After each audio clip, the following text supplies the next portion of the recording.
அனைவருக்கும் நமஸ்காரம். நான் உங்கள் பாபு கிருஷ்ணமூர்த்தி. இன்றைய பதிவில் நாம் காண இருப்பது தேவார பாடல் பெற்ற ஸ்தலங்களில் இரண்டாவதாக விளங்கக்கூடிய சிவஸ்தலம் நல்லநாயகி என்கிற சர்க்குணாம்பாள் சமேத பாசுபதேஸ்வரர் ஆலயத்தை பற்றி நாம் காண இருக்கிறோம். இந்த திருக்கோயிலுக்கு, இந்த ஸ்தலத்திற்கு ஒரு வரலாறு உண்டு. மகாபாரத போரிலே வெற்றி பெறுவதற்காக அர்ஜுனன் பாசுபத அஸ்திரத்தை பெற விரும்பினான். இந்த விஷயத்தை கிருஷ்ணனிடம் சென்று சொன்னான். அப்பொழுது ஸ்ரீ கிருஷ்ண பகவான், உனக்கு எந்த விதமான அஸ்திரங்கள் வேண்டுமானாலும் நீ உனது மானசீக தந்தையாகிய இந்திரனிடம் பெற்றுக்கொள்ளலாம்.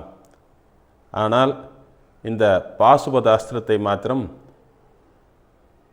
நீ சிவபெருமானிடம்தான் பெற வேண்டும் என்று சொன்னார். ஆனால் அதற்கு முன்னே இந்த பாசுபத அஸ்திரத்தை சிவனிடம் பெறுவதற்கு நீ உன்னுடைய மானசீக தந்தையாகிய இந்திரனிடம் போய் அனுமதி பெற வேண்டும் என்று சொன்னார். அப்பொழுது அர்ஜுனன் தனது மானசீக தந்தையான இந்திரனிடம் சென்று இந்த விஷயத்தை சொல்லி அனுமதி பெற்று மூங்கில் காடாக இருந்த இந்த ஸ்தலத்திற்கு மூங்கில் காட்டிலே உட்கார்ந்து சிவபெருமானை எண்ணி தவம் செய்ய ஆரம்பித்தான். இப்படி தவம் செய்து கொண்டிருக்கும் போது துரியோதனன் மூகாசுரன் என்ற ஒரு அசுரனை பன்றி வேடத்தில் அனுப்பி அர்ஜுனன் செய்யும் இந்த தவத்தை கலைக்குமாறு அனுப்பி வைத்தார். இப்படி அந்த மூகாசுரன் என்ற அசுரன் பன்றி ரூபத்திலே வந்து கொண்டிருக்கும் போது சிவபெருமான் பார்வதி தேவியுடன் வேடன் ரூபத்திலே, வேடன் உருவிலே இந்த பன்றியை அம்பு எய்து கொன்றுவிட்டார். சற்று நேரத்திலே அர்ஜுனனும் தனது அம்பை எய்தான். ஆக பன்றியை வதம் செய்தார் சிவபெருமான். ஆனால் அர்ஜுனனோ தன்னுடைய அம்புக்கு தான் பன்றி இறந்தது என்று எண்ணி வந்திருப்பவர் சிவபெருமான் என்று தெரியாமல் இருவருக்கும் முதலில் வாய்ச்சண்டை, வாய்ச்சொல்லாகவும் பிறகு வில் சண்டையாகவும் மாறியது. இந்த வில் சண்டையிலே அர்ஜுனனுடைய வில் முறிந்தது. உடனே கோபமடைந்த அர்ஜுனன் முறிந்த அந்த வில்லால் சிவபெருமானை வேடன் என்று நினைத்து கொண்டு சிவபெருமானை அடித்தான். பிறகு இதை கண்ட பார்வதி தேவி மிகவும் கோபப்பட்டார். அப்படி கோபப்பட்டு கொண்டிருக்கும் பார்வதி தேவியை பார்த்து சிவபெருமான், உமையவளே, நீ லோகமாதா, நீ கோபப்பட்டால் இவ்வுலகம் தாங்காது என்று சமாதானப்படுத்தி, சத்குணா, நீ தள்ளி நில் என்று சொன்னார். இதை அடுத்து சிவபெருமான் தன்னுடைய காலால் அர்ஜுனரை தூக்கி எறிந்தார். சிவபெருமானுடைய பாத தீட்சை பெற்று அன்னையின் கருணையால் அர்ஜுனன் அருகில் இருந்த கிருபா கடாட்ச தீர்த்தம் என்ற குளத்திலே விழுந்தான். விழுந்து பிறகு எழுந்து பார்க்கும்போது சிவபெருமானும் பார்வதி தேவியும் அர்ஜுனருக்கு காட்சி கொடுத்து அந்த பாசுபத அஸ்திரத்தை அர்ஜுனனிடம் கொடுத்தார்கள். இப்படி அர்ஜுனன் இந்த பாசுபத அஸ்திரத்தை சிவபெருமானிடம் பெற்றார். இது வரலாறு.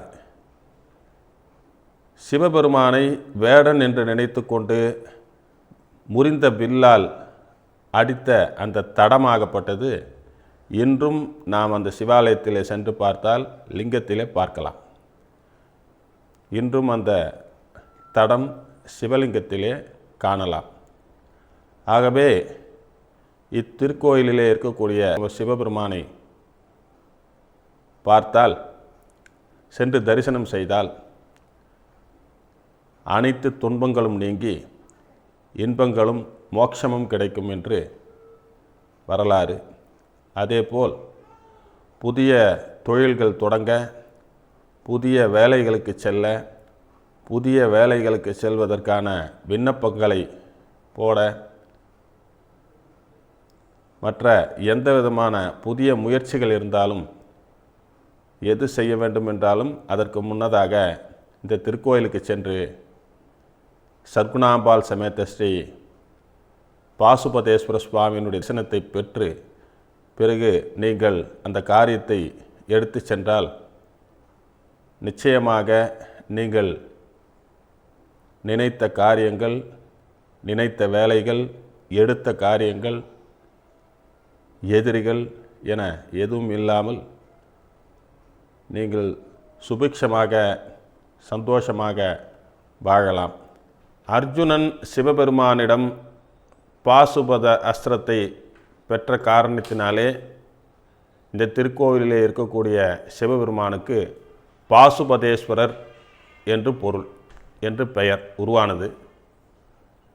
இந்த திருக்கோவிலிலே இருக்கக்கூடிய அம்பாள் அருள்மிகு நல்லநாயகி எனவும் சர்க்குணாம்பாள் எனவும் அழைக்கப்படுகிறது.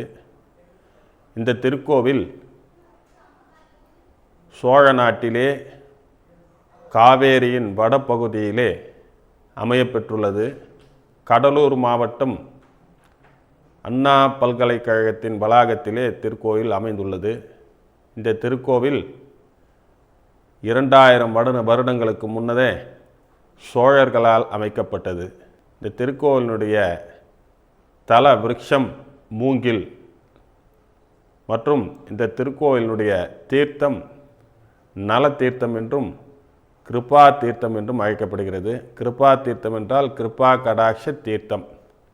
அர்ஜுனர் சென்று அந்த கிருபா கடாட்ச தீர்த்தத்தில் விழுந்தார். ஆகையினாலே கிருபா தீர்த்தம் என்று இந்த தீர்த்தம் அழைக்கப்படுகிறது. சிவலிங்கம் சுயம்பாக வந்த சிவலிங்கமாக இங்கு காணப்படுகிறது. ஆகவே சுயம்பு மூர்த்தியாக இங்கு சிவபெருமான் காட்சி அளிக்கிறார். இந்த திருக்கோவிலிலே நடராஜர் முருகனாகவும் முருகன் நடராஜனாகவும் காட்சி கொடுக்கிறார்கள். திருக்கோவில் திறக்கப்படும் நேரம் காலை 6:30 மணி முதல் 11:30 மணி வரை மற்றும் மாலையிலே 5:30 மணிக்கு நடை திறக்கப்பட்டு இரவு 8:30 மணிக்கு நடை சாற்றப்படும். ஆகவே இவ்வளவு சிறப்பு வாய்ந்த ஒரு விசேஷமான சிறப்பான திருக்கோவிலாகிய சர்க்குணாம்பாள் சமேத ஸ்ரீ பசுபதேஸ்வர சுவாமி திருக்கோவிலுக்கு தாய்மார்கள், பொதுமக்கள், எனது நண்பர்கள், மற்றபடி நான் முன்னே கூறியது போல வேலைக்கு விண்ணப்பம் போடுபவர்கள், புதிய தொழில் தொடங்க இருப்பவர்கள், புதிய முயற்சிகள் செய்ய இருப்பவர்கள், எந்த ஒரு விஷயம் செய்ய தொடங்க ஆசைப்பட்டாலும் அந்த நபர்கள் ஆக அனைத்து மக்களும் தவறாமல் ஒரு முறையாவது இந்த திருக்கோவிலுக்கு சென்று அம்பாளையும் மற்றும் பாசுபதேஸ்வர சுவாமியையும் தரிசனம் செய்துவிட்டு பின்னர் தங்களுடைய புது முயற்சிகளை தொடங்கவும். அப்படி தொடங்கும்போது தாங்கள் என்ன விஷயங்களை நினைக்கிறார்களோ அனைத்து விஷயங்களும், அனைத்து செயல்களும் தடையில்லாமல் கண்டிப்பாக நிறைவேறும் என்பது உறுதி. ஆகவே எதிரிகள் அழிவர், தாங்கள் நினைத்த காரியங்கள் அனைத்தும் மிக சிறப்பாக நடைபெற்று முடியும். ஆகவே பக்தர்கள், தாய்மார்கள்,